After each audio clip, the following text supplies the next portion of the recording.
هل تعتقد أن الأرض مسطحة أم هناك عقول مسطحة؟ هل تعرف من أين جاءت سطحية الأرض ومن يروج لها ولماذا انتشرت الآن؟ هل يوجد علاقة حول انتشار هذه الخرافة الآن والترويج لها لتأهيل العقول لشيء ما؟ لماذا انتشر الإلحاد؟ وهل هذه الخرافة لها صلة بذلك؟ تلك الفكرة القديمة والتي يؤمن بها القليل انتشرت الآن بصورة مرعبة فبدأ يؤمن بها فارغ العقول، ولكن هل فعلا هناك دلائل على هذا المعتقد؟ دعنا نلقي نظرة عميقة على هذه الخرافة ونكشف الحقيقة والبراهين العلمية والدينية الصحيحة التي تؤكد على كروية الأرض. من المعلومات القديمة والدراسات الحديثة إلى الظواهر الفلكية نسافر سويا إلى عالم الفضاء متسلحين بالحقائق الدينية والعلمية لنكشف أسرار عن نظرية أصحاب العقول المسطحة. إن من تتابعنا قم بالمتابعة لنكشف معا الحقائق يتم التلاعب بها في كل مجال بالأدلة والبراهين، ولا تنسى عمل مشاركة للفيديو لتساعدنا على محاربة الجهل والتخوين وإيصال الحقائق.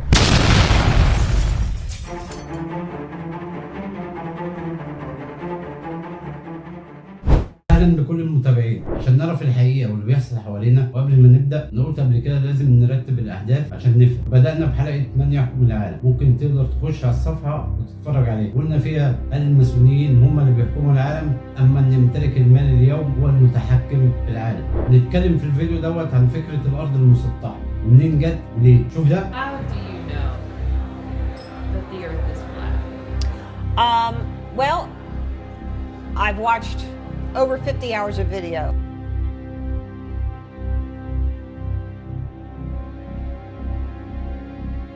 We have one thing in common. We live on a flat plane.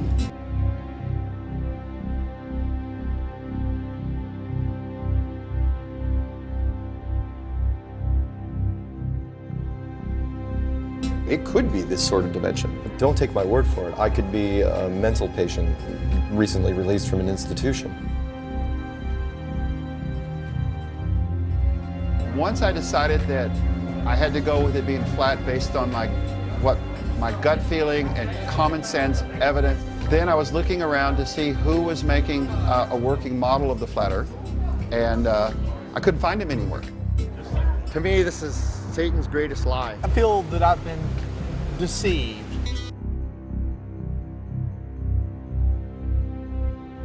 So I went down to the seashore, down in New Jersey, and I did my own testing. Take a straight edge, and you go from one end, and you follow the horizon of the ocean, and you go straight edge just to the other end, and it's flat. وعشان نرتب الاحداث بخصوص هذه الخرافه، فيديو بيحكي عن مين بيروج لهذه الخرافه. ده اول مؤتمر للناس دي كان في 9 و10 نوفمبر 23، وطبعا كل ادلتهم لا يقبلها علم فلك ولا عقل، لانهم بيستخدموا ادله عمرها ما تحدث الا على ارض كرويه، طبعا ما عدا الجدار الجليدي اللي بيتكلموا عليه اللي بيحيط بالصينيه المسطحه. الكلام دوت في مخيلته، وطبعا عشان يقنعك لازم يكون مروج ليها لقاره انتاركتيكا. طبعا سعادتك شفتها وشفت الجدار الجليدي اللي بيقنعوك ان مفيش حاجه وراه، ولو بحثت شويه هتلاقي ان في ناس راحت وراه وصورت ان هو وراه ميه عاديه، مفيش كلام زي ما بيقولوا ان نهايه الارض ونهايه الصينيه ونهايه الكره المسطحه. اللي انت بتشوفه ده عباره عن جبل جليدي من ضمن جبال جليديه موجوده هناك زي ما انت شايف كده، واللي بيروجوا ليها اصحاب نظريه المؤامره ان هي المنطقه المحظوره واللي مش عايزين حد يعرف عنها حاجه. يعني سبحان الله، منطقه محظوره وانت عارفها، بتتفرج على فيديوهات ليها وبتشوف الجدار الجليدي اللي بيقولوا لك عليه المنطقه محظوره.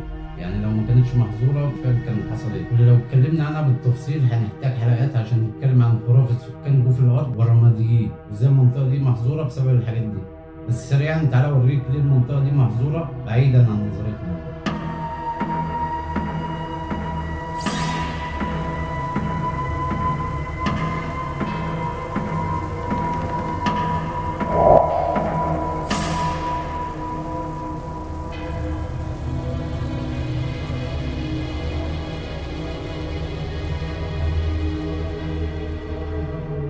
ومن غير المسموح المس بها بموجب اتفاقية حماية أنتاركتيكا للحفاظ على حياتها وحمايتها من بكتيريا قد يحملها الإنسان.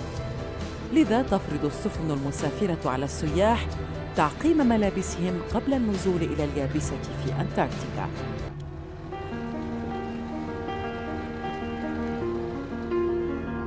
لا يوجد لأنتاركتيكا حكومة ولا تنتمي إلى أي بلد. لكنها ليست لكل سكان كوكب الأرض. معظم دول العالم تحاول بشتى الطرق القانونية وغير القانونية زرع سلطة لها على هذه القارة التي تزيد مساحتها عن ضعفي مساحة أستراليا. تحكم وتحمي أنتاركتيكا اتفاقية دولية تنتمي إليها 50 دولة، بينها 12 أصيلة، منها الأرجنتين وبريطانيا والولايات المتحدة. بدأ العمل بهذه الاتفاقية عام 59 وينتهي العمل بها عام 2048.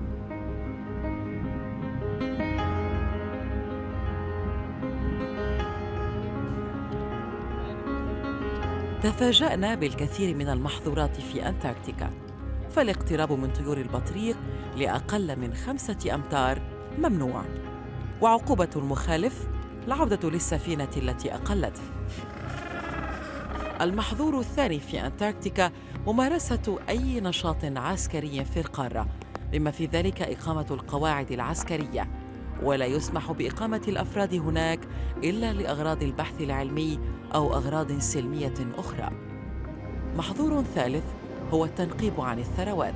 مع ترتيبنا للأحداث بالأدلة عشان نكشف خرافة الأرض المسطحة والمقصود منها عشان نحطم كل استنتاجاتهم الخزعبلية. لازم نعرف إمتى جه المصطلح ده، وده مصطلح قديم ترجع نشأته إلى العصور القديمة، وكانت ساعتها المعرفة والعلم محدودين جدا زي اليونان والهند والصين، لكن تم إثبات كروية الأرض بالأدلة العلمية والدينية والفلكية حتى من قبل التفكير في إنشاء ناسا اللي هم أصلا بيتحججوا بيها ومعتمدين عليها في أدلتهم إن هي اللي ضللت البشرية، وبيتحججوا لفترة سباق كانت مع روسيا في الصعود للقمر وسياسة الدول. ودخل مجال الفضاء شركات تانية غير ناسا طبعا زي سبيس إكس. يعني الموضوع مش حصري على ناسا زي ما بيصوروا لك ولا دولة بعينها، كل المطلوب تلغي عقلك وتجري ورا تفاهات، وده اللي عايزينه. وأقول بلا وعي. المصيبة الكبرى إنه يمرر لك كام آية قرآنية عشان يخليك تصدق، والأغرب من كده إنك تكذب علماء الدين وتفسيراتهم لهذه الآيات وتصدق تفسيرات سطحية ليس لها أي علاقة بالحقيقة. شوف كده.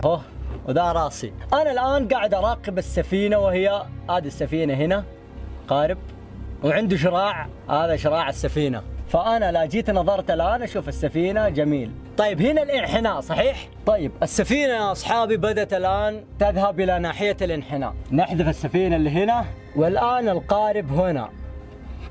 أهو القارب انحنى. فأنا يوم أجي أطالع مفروض إيش أشوف؟ أشوف جذع السفينة وأشوف السارية مايلة، يعني مستحيل أشوف السارية مستقيمة. طيب ناخذ مثال أوضح من كذا. عندنا مدينة يا صاحبي في الانحناء، هذه المدينة، هذا برج، وذا نقول برج برضه ناطحات سحاب في ذي المدينة. جميل. أنا مفروض يوم أجي أشوف من هنا أشوف العماير مايلة، أشوف ناطحات السحاب كذا مسوية. تعالى بقى نضرب الأدلة بتاعتهم في مقتل، لأن كلها أدلة بتثبت كروية الأرض زي ما ضربنا لهم الجدار الجليدي. وكالعادة احنا ما بنتكلمش من دماغنا، وهنشوف رأي الدين وتفسير الآيات، والآيات دي اللي عايزين يثبتوا بيها عكس الحقيقة. وعشان طبعا حضرتك تصدقوا وتكذب المشايخ بتوعك لازم يقنعوك إن هم بشر والبشر خطائين. وفكركم بإسلام البحيري اللي طلع يشككنا في البخاري، وابن تيمية وغيرهم. ده بني آدم وبيغلط، مش لازم ناخد برأيه، وبقت قاعدة عامة عشان يشككك في الدين. طبعا دي فلسفة، ولو تسأل أي متفلسف سؤال يرد عليك ب10 أسئلة، لأنه مفلس لا يمتلك إلا الجدال، ما تطلعش منهم بأي جواب. وخطوة جديدة للإلحاد، طبعا دي فلسفة تانية، هم دول المتفلسفون. لكن رد فعلها على الناس إن هي خرجت جيل تايه، وده اللي سبب الفراغ الديني. بمعنى لو واحد طلع يقول لك أنا المهدي وتلاقي الناس ماشية وراه. مش بس في المجتمع الإسلامي، ده في كل العالم في فراغ ديني. هتلاقي مثلا في جمعيات كتيرة خارج المجتمع الإسلامي، مثلا جمعية الأطباق الطائرة، هتلاقي جمعية تحضير أرواح، هتلاقي جمعيات وثنية وجمعيات سحر. من ضمن الحاجات ديت افتكرت حاجة لواحد اسمه جيم جونز، اخترع حاجة كده إن هو يعمل منطقة ويضحك على الناس ويقول لهم إن دي الجنة، والمصيبة إن الناس كتير مشيت وراه، والنتيجة بقى ضحكت. أخد الناس اللي هي أمنت بيه وراح بيهم على المنطقة اللي قال إن هي الجنة. أخدهم بقى هناك يعمل فيهم إيه؟ إداهم سم 90 شخص. ودي كانت أشهر حادث في نوفمبر 1978. طبعا هو قبل ما ياخدهم أقنعهم بفلسفة وقتلهم بنفس الفلسفة.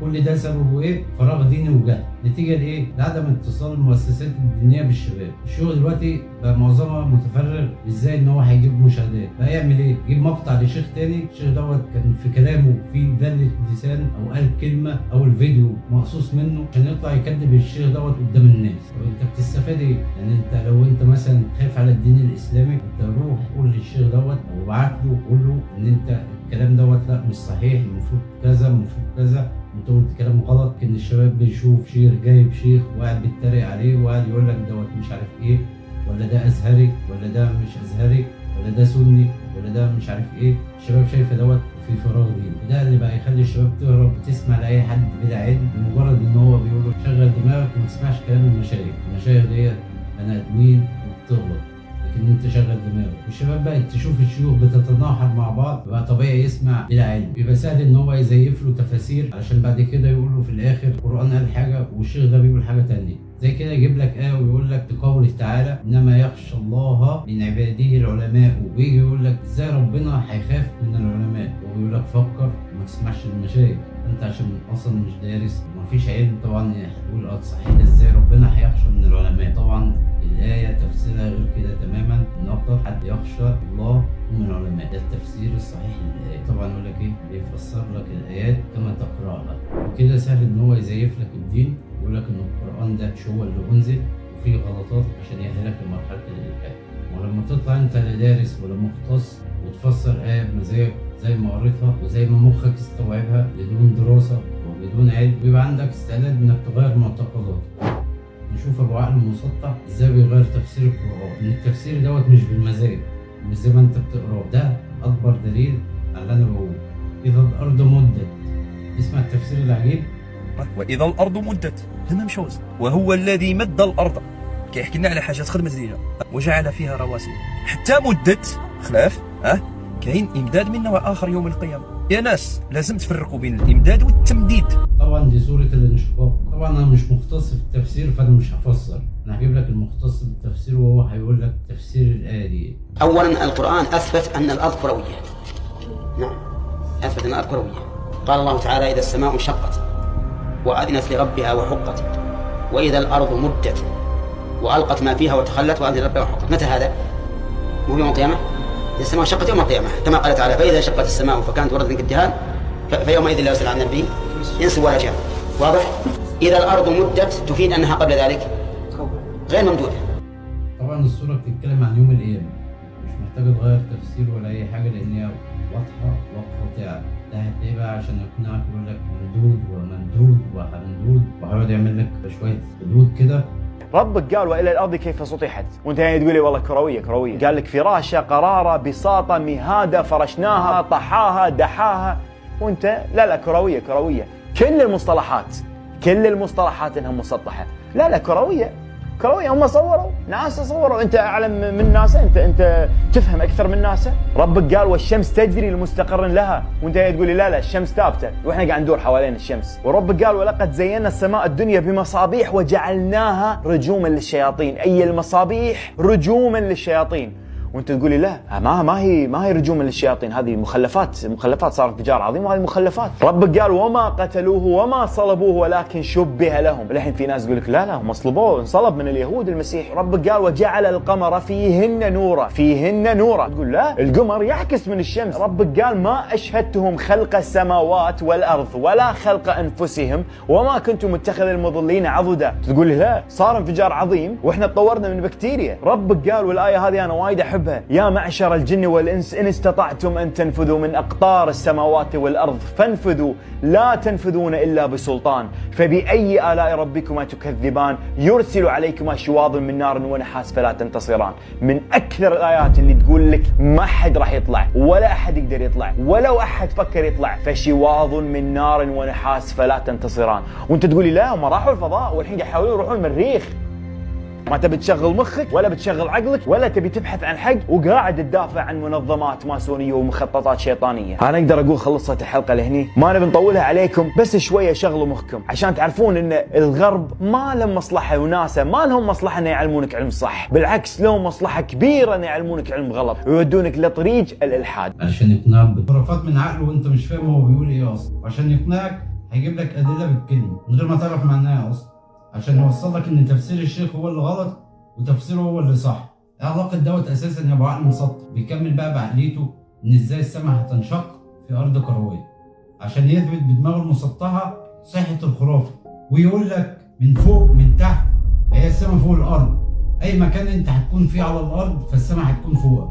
ازاي هتبقى تحت يعني؟ هي كمان الناس اللي قالت لنا ان اللي في شمال الكره الارضيه واقف على رجليه واللي في جنوبها واقف على دماغه، فكرني بالمسطح اللي بيقول وبعد غروب الشمس بيبدا الضوء يتلاشى واحده واحده لغايه لما يحصل عمليه الليل. مفيش حاجه اسمها بعد غروب الشمس الضوء يتلاشى لغايه لما يجي الليل. اما بقى لو الارض مسطحه الليل هيجي هجمه مره واحده كده، تلاقي على طول غروب الشمس تلاقي الدنيا ليلت، ودوت ما يحصلش لان في قوله تعالى قال ويكور الليل على النهار ويكور النهار على الليل. نشوف بيكذب الشيخ ازاي وبيضرب مثل عن الحمار. سبحان الذي عافانا وجعل لينا عقل عن الحمار. مفيش الكلام ده، حته صفيحه عماله تتحرك. ليه؟ لان هم بيستحمروك حماده. هم استحمروك حماده. طب هو استحمرك امتى؟ لما ضمن ان هو غيب عقلك ووعيك. هو ده المتفلسف، عامل نفسه ان هو فيلسوف وفاهم في كل حاجه، وهو اللهم احفظنا بيتكلم وقاعد بيردد في كلام وهو بيتفرج عليه فبيردده وخلاص، هو قاعد بينقل وخلاص، يجيب لك ورقه وقلم ويقعد يخطط لك فيها ويقول لك اصل مش عارف لو انت واقف هنا مش هتشوف دوت، عشان زي ما انتم بتقولوا ان هي كره ارضيه، انت مش هتشوفه لان هو تحت العقل وبالمنطق. ومنها التفسيرات اللولبيه بتاعتهم ان لو الارض كرويه كانت الميه اتدلقت منها.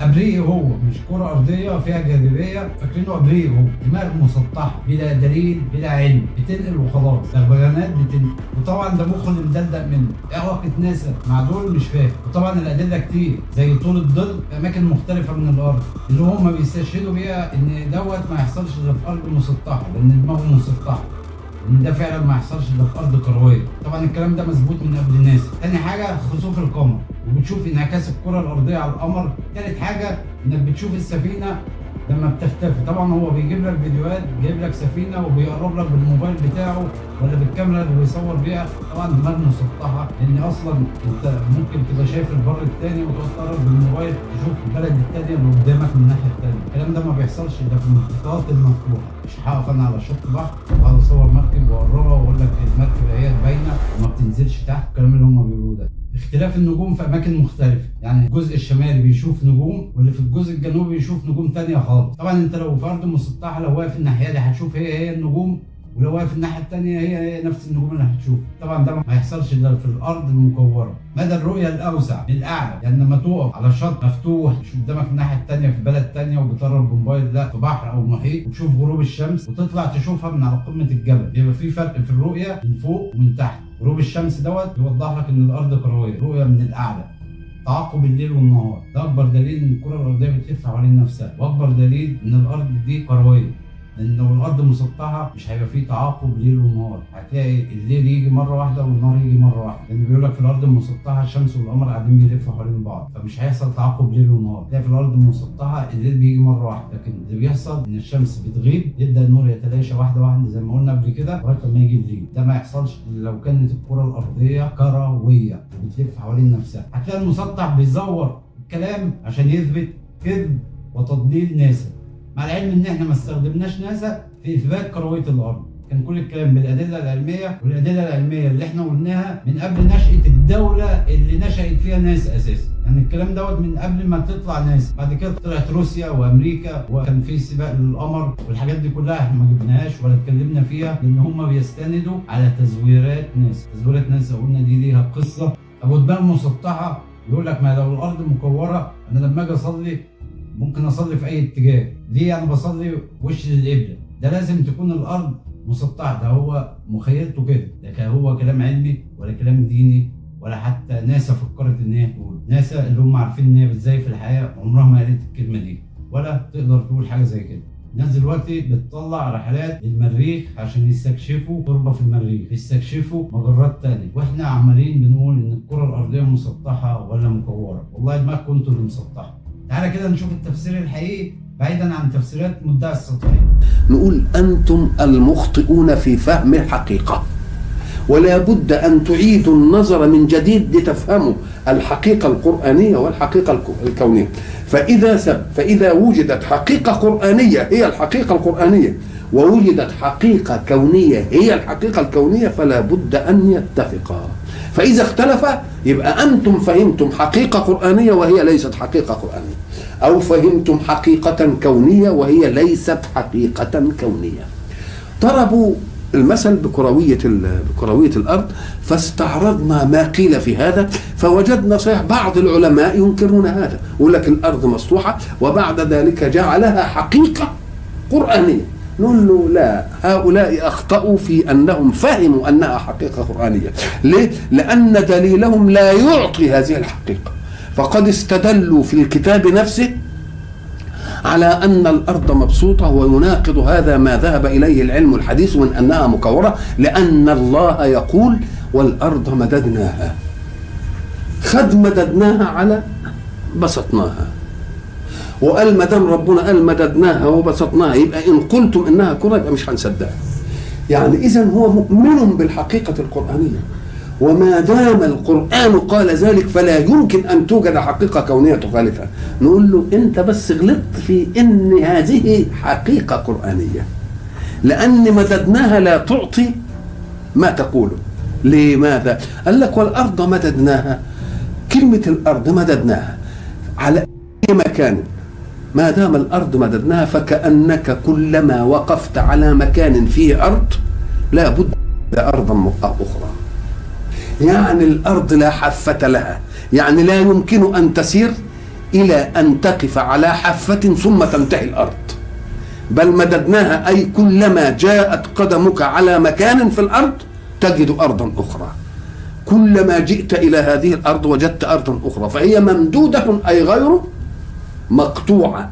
ولو أنها مبسوطة سواء كانت مستطيلة، سواء كانت مربعة، سواء كانت مثلث، سواء كانت شكل معين، إذن لها حافة، وما دام لها حافة يبقى إذا مشيت إلى الحافة انتهى المد. لكن الله يقول والأرض مددناها، بمعنى أنك طالما وجدت على أرض فستجدها أمامك ممدودة، وخلفك ممدودة، وعن يمينك ممدودة، وعن شمالك ممدودة، ولا يتأتى ذلك أبدا إلا إذا كانت مكورة. فإن كانت على غير هيئة التكوير لا يمكن أن تنطبق الآية في الله والأرض مددناها. بالله لو كان القرآن جه صريح كده وقال والأرض كرة وتدور حول الشمس الله الله، بالله كده، ده دلوقتي بينكروه. طب بالله لو أنه قال دي الكلام ده يقوم يلمح لها تلميح إيه خفيف، عشان لما العقول بقى تتسع لكن نقول يا سلام، كأن القرآن لما قال الحكاية دي قال كذا قال كذا قال كذا قال كذا. يكور الليل على النهار ويكور النهار على الليل، وما دام الليل بيجي ورا النهار والنهار بيجي والليل في شبه كرة، يبقى ايه الارض اللي بيجي عليه الليل والنهار شكله ايه؟ طب ما هو يبقى شكل كرة. يقولوا كورت العمامة، مش لفتها على الراس، يكور الليل على النهار ويكور النهار على الليل، فكأن الليل والنهار دائر وراء بعض ايه؟ حول كرة. انما كان يقولها صريحة كده، لا، يعطيها كده بميزان حتى اذا اتسعت العقول للفهم يمكن يقول لله المشرق والمغرب. واضحة ولا مش واضحة؟ كل واحد منا يعرف المشرق هو المغرب اهو. طب ولما يقول رب المشرقين ورب المغربين كان يفهمها ازاي المعاصر لرسول الله صلى الله عليه وسلم؟ يفهمها ازاي؟ قال لك ايوه، لانه هو ساعة ما يقول انه اشرق من المكان الفلاني بيغيب عن حتة تانية، فساعة شروقه عندك يغيب عن ايه؟ وساعة يغيب عنك يشرقه، يبقى كل مشرق وياه ايه؟ يبقى رب المشرقين ورب المغربين، بس متبادل ايه؟ بيبقوا متبادل. انما كان يقول الكلام ده يفهموها ازاي بقى؟ يقول لك رب المشرقين لانهم يرون للشمس للشتاء مشرقا وللغرب، وده كلام صحيح ولا لا؟ وده كلام صحيح. ده الشمس لها مشرق كل يوم، اللي راح الصعيد ويشوف الايه المعبد اللي فيه 365 طاقه، كل يوم تطلع الشمس من طاقه ولا تطلعش من الباقي، كل يوم لها مشرق. اذا لما يقول المشارق والمغارب جايز ولا مش جايز؟ صحيح المشرق الناحياتي، انما من هنا ولا من هنا ولا من هنا ولا من هنا، وتقعد الشمس تشتت وبعدين ترجع تاني. الله، اذا فالقران مدي باسلوب يحتمل العقل المعاصر، واذا ما جد فيه جديد يبقى. ولما يقول لك بعدين رب المشارق والمغارب يفهمها ازاي؟ زي يفهمها زي ما فهمناها، كل يوم له ايه وكل يوم له ايه، وكل يبقى يفهمها وتمشي ولا ما تمشيش. ولكن أمعنى أن هناك تأويل ينسخ تأويلا آخر؟ لا، ده يرتقي بالتأويل الآخر، ولكنه لا يمنعه، يرتقي بالتأويل ولا يمنعه. نقول له صحيح، ما دام المسألة بالشكل دي يبقى كل واحد من 1000 من الثانية بتطلع الشمس ولا لا؟ وكل واحد من 1000 من الثانية بتغيب الشمس ولا لا؟ يبقى كل لحظة فيها شروق وفيها ايه؟ وفيها غروب. واحنا بنبقى في القاهرة ويدان المغرب والشمس تغيب ويقولوا لنا افطروا، وبعدين يقولوا على الخريطة مراعاة التوقيت ونبص نلاقي الشمس في اسكندرية ايه؟ عالي. يبقى فيه كل ساعة كل لحظة ايه؟ مشرق.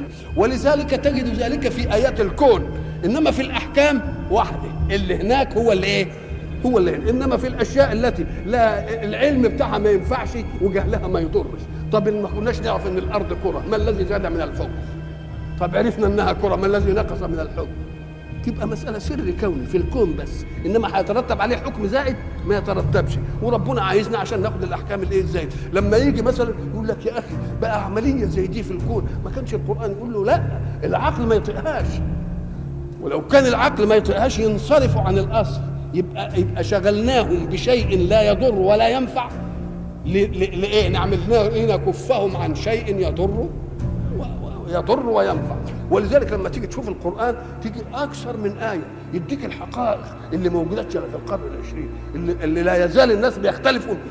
إذا قرأت القرآن مثلا لا الشمس ينبغي لها أن تدرك القمر ولا الليل، بالله لو قال ولا الليل سابق النهار، كلمة ولا الليل سابق النهار ساعة ما تجيب لا ديا تقول ايه؟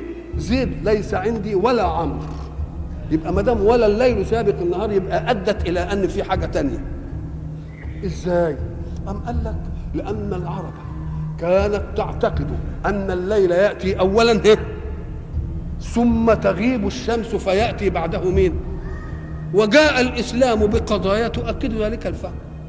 طب رمضان يدخل بليله أم بنهاره؟ الله، يبقى الليل بيجي أول وبعدين النهار يبقى تبعه، يبقى الليل الأول وإيه؟ معنى أن الليل، ولذا أرخنا بالليل ولا لا في الشهور الهلالية؟ بنأرخ بالليل، يبقى الليل الأول يدخل في الشهر وبعدين النهار إيه؟ يتبعه. طيب على الأول. طب لما أنت تأرخ بالليل والنهار يجي إيه؟ يتبعه، كأنك قلت الليل يسبق النهار. ما دام القضيه دي كده متفقين عليها ما نخالفهاش، ويبقى مقابلها ايه؟ النهار لا يسبق الليل. فربنا قال ايه؟ القضيه الاولى صح والثانيه ولا الليل. يبقى لدى سبيق ده انتم معتقدون ان النهار لا يسبق الليل وتعتقدون ان الليل يسبقه، ام قال لهم ولا الليل سابق النهار. يبقى لدى سبيق ده ولدى سبيق ده. طب ولا سبيق ده ازاي ما تجيش؟ ازاي؟ أم قال لك ايه؟ ولا لا هذا ولا هذا. طب واذا كانت الارض مسطوحه عدله كده، اما ان تخلق الشمس مواجهه للارض يبقى النهار الاول، وبعدين تغيب يقوم يجي مين؟ طيب ان خلقت غير مواجهه يبقى الليل يجي وبعدين تطلع.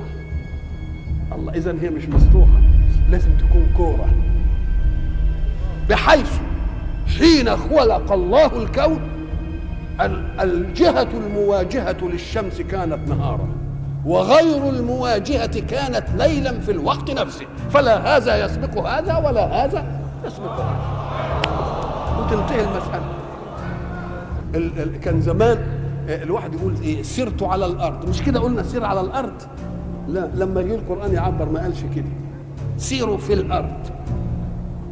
ادي احنا بقينا نقول اهي الأرض ظرف للسير وخلاص ونمشي وتتفهم على كده. طب عال قوي. وبعدين قال لك لما عرفنا ان الارض كوره وان لها الارض بدون هواء قيمتها ايه؟ يبقى اذن الهواء من لوازم مين؟ من لوازم الارض. ولذلك يقول لك الغلاف الهوائي ده من مين؟ من الارض. طب لما انت بتسير فوق الهواء ولا فوق اليابسه وفوقك الهواء؟ تبقى انت بتسير فيه.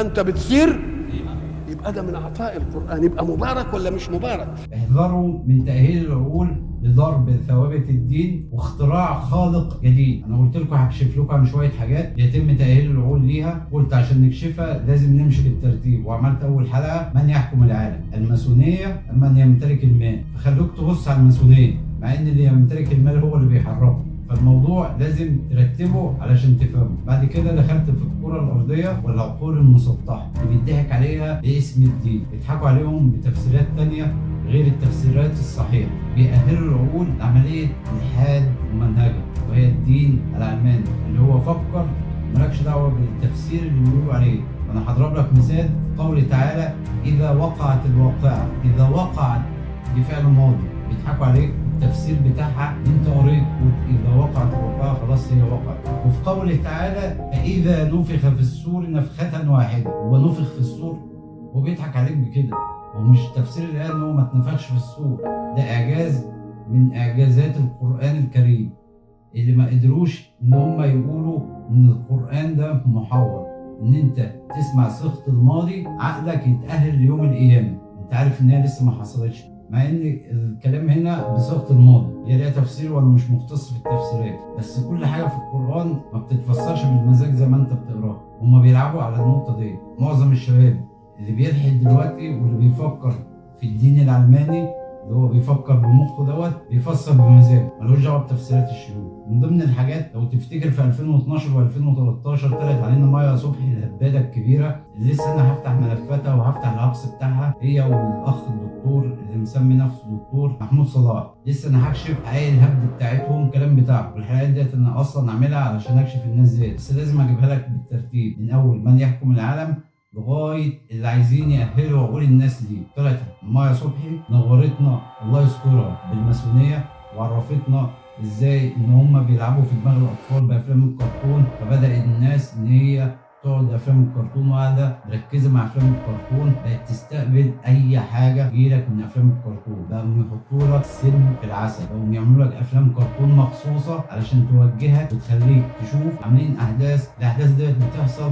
وانا شفتها في فيلم كرتون قبل كده. من الاول خالص هي وغيرها اهلوا عقلك ان انت تقعد مركز مع الحاجات دي، علشان فعلا لما هيعملوا لك الحاجات دي تبدا تشوفها وتصدق اللي بيحصل. كل الكلام دوت انا هكشفه في حلقات جايه، بس انا برتب لك الاحداث عشان تعرف اللي بيحكم العالم دوت بيأهل عقل البشريه ازاي. سلام.